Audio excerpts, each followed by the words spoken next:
We have gathered here today to mourn the loss of the original puppy, whose life was cut short by dirt. I will never forget you.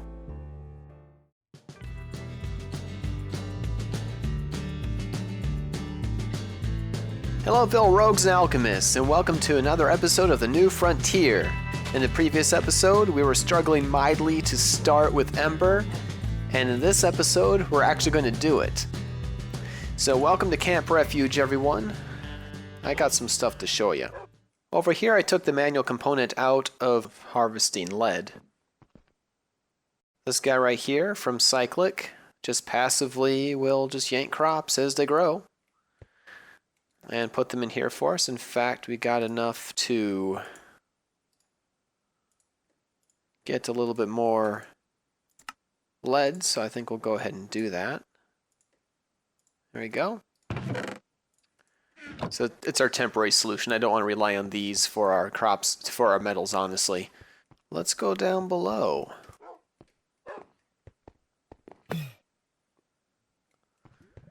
So we got some new contraptions down here. First of all, this is going very nice. So we can throw that in there. And this is off, so nothing come out yet, but we can flip her on. And now this will generate for a good long time, grind away, produces lots of ember. And this beauty right here is how we turn those crystals into power. So this is a pressure refinery. There are two options that you can use here for getting your ember out. The activator and the refinery. The refinery will give you more, but the activator is much easier to set up. But the refinery isn't that bad. You put some water in there, and you heat it up to get steam. You can get a time and a half your normal yield of ember. But if you put a conductive block underneath there, like that copper, surround it on all four sides with lava, and it will triple your output. The type of metal matters. Copper is one of the top tier items you can use. So this bad boy is very efficient. We're using an extra utilities node transfer here with a mining upgrade to get the infinite water. Get that put in here, and you can kind of see it's full. And over here, we have a hearth coil. This is neat. This is neat. Let's, well, I don't have any room for this right now. Okay, I'll take this metal out. So we got nothing but stone up there right now, right? And I got lots of powdered items here. Let's plop this on to get ourselves some space. Okay. And we'll boop.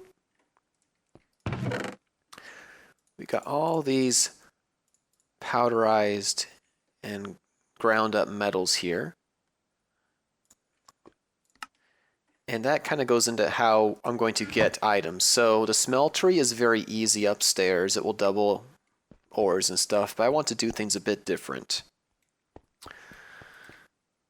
This guy, when you grind stuff up, has a chance of giving you, it doubles the ore, and it also gives you a chance for some other kind of metal. So it's like 2.5 times your metals.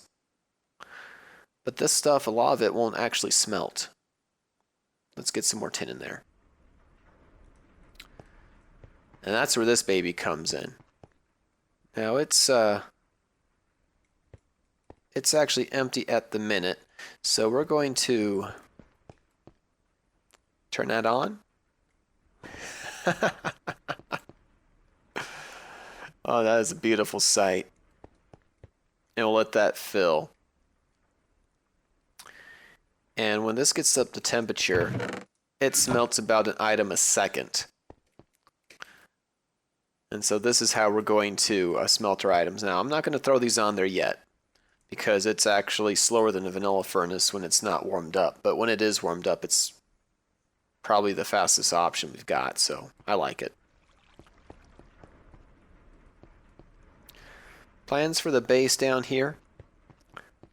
I want to make the liquid metal holding tank from Tinker's Construct, and maybe just make a whole wall. It's a tank we can store our metals in liquid state if we wanted to, just because I think that'd be neat. Grind them up, grind ores into powders to get the most yield out of them, and then smelt them into ingots in bulk over here. This is Agent Johnson, Unity Foundation log. I have established a home base, and I believe my technology has given me a way to work around the dimensional illness that has increased my metabolism, and now it is back to manageable levels. Now my hunt can begin in earnest. I think I shall start by taking another interrogation of the local villagers. So I was using this thing quite a bit before, and I think it's still pretty warmed up by the looks of it. And even though that actually won't hurt you, though I think it probably should. So right now, all stone on the top row, okay? And I'm just going to toss all this stuff on top. And look how fast it's already got. In the time it took me to get those up there, it's already got that much done. That's pretty amazing.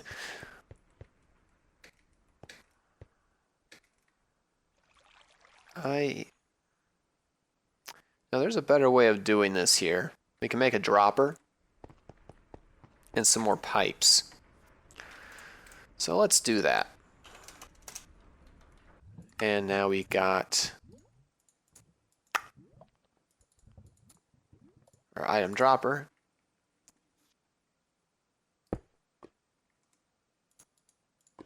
I think let's stick it on the underside, don't we? Okay, there we go. Neat. Oh, I keep forgetting that you can't have it be on top like that.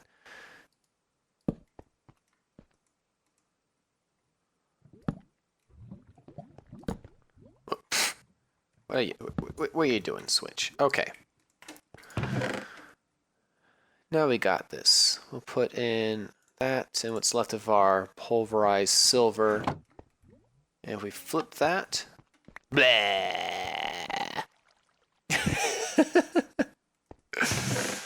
That's funny. Next item on the agenda here is to get into metal productions, because this is Dwarven magic. Metals are where they shine. And we want to get to this Dawnstone. So we need a melter, a mixer centrifuge, and a stamper. We're about to use a lot of stuff that's going to use Ember. So we need to store it. Made this copper cell, which is just some copper, calmonite, and iron. Copper is very conductive and can obtain heat easily. And what is Ember but just a magical form of heat, right? So now we want to take our Tinker's Hammer. We're going to shift right click where we want this to go to, and then normal right click on that. You'll hear two different tones. And now our Ember will start filling in here instead. And then what I'm going to do is just pepper this thing with emitters. And that thing looked crazy. Oh, that reminds me. We're going to need switches for each and every one of those as well. That thing looks insane. So now if we flip that one on. Nice. Okay, cool.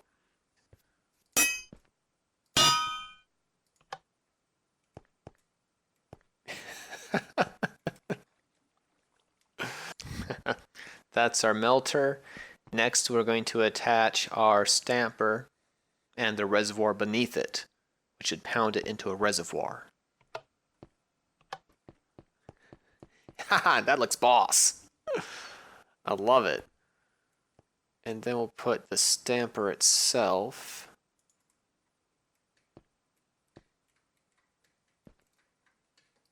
On top.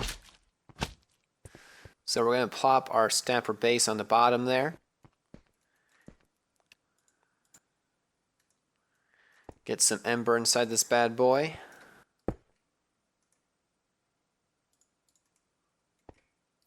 Bam. Bam. Get ember. And inside, oh, it's working. So you can see that's filled with copper. I ended up putting 12 things in there. And the ingots are going in here. Okay. So now if we turn them on, there you go. You can see them start piling up. Awesome. So I am curious how long this will take. Let's get the dial on that so we can see how well we're doing ember-wise. I'm kind of surprised it's as quiet as it is. There's nothing here making noise. That's cool. Alright, it's a marriage of magic and science. Dwarven magic prototype smeltery 9000 is ready and operational.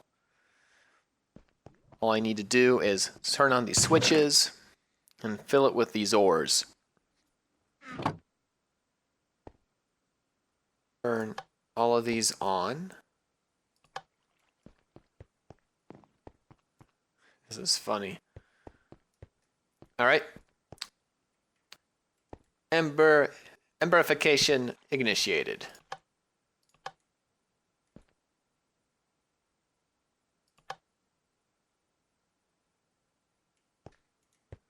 Alright, so everything back here is getting ember like it should. Okay, that's good. That looks insane. Great, great. And it should be, hopefully... Yes, I see smoke coming out the top. Fabulous. And then once there's enough, in fact... it should be going into the stamper here. The metal grit has been in there for several minutes now and it hasn't smelted down. So it looks like thermodynamics grit does not work with ember. I'll just need to find someone and I'll make them answer. Door's been broken in. No one's left open. Empty. My shrubbery man is also missing.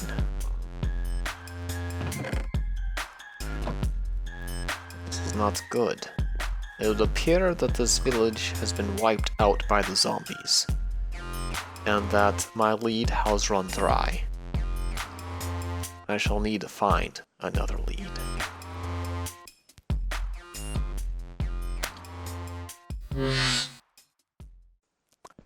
Turns out the metal grit clogs up ember smelteries. So I decided to go with the medicinal loot bag to make me feel better. Because this is just what the doctor ordered, I need some loot medicine. That's a bag of blood. Yep, I feel better. I repurposed our machine. Since the metal grit apparently clogs up the melters, I've disconnected them. And instead, we're going to use them to create magical alloys. So this is going to take gold and copper and combine it with ember, and it's going to give us a magical metal.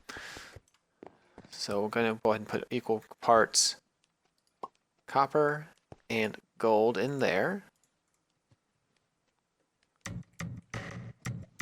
I'm going to let those smelt up here.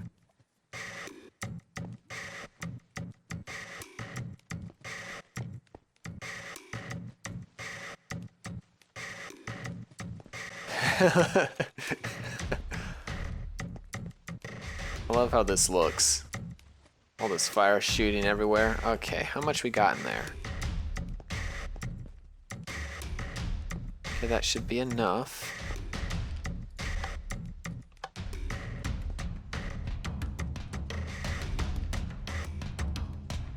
Okay, it's making it. It's making Dawnstone. Excellent. And that should be going in here. Yes! Alright.